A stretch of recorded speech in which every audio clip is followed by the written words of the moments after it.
শ্রী মহেন্দ্রনাথ গুপ্ত বলছেন, এক দুপুরে খাওয়ার পর ঠাকুর বিছানায় শুয়ে আছেন।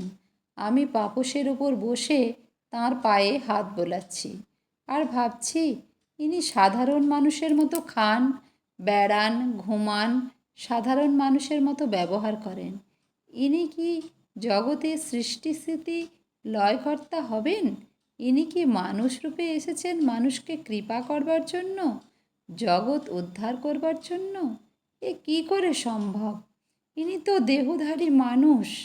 আমি এরূপ ভাবছি, তখন ঠাকুর হঠাৎ উঠে বসলেন ও বললেন, মাস্টার, তুমি কি ভাবছ? তারপর নিজের হৃদয়ে হাত রেখে বললেন, এখানেই সব। একে চিন্তা করলে সব হবে। একে চিন্তা করলে সব হবে।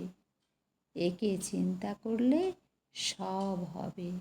এই কথা 3 বার বলেই তিনি সমাধিস্থ হলেন। লিখছেন স্বামী ধর্মেশানন্দ।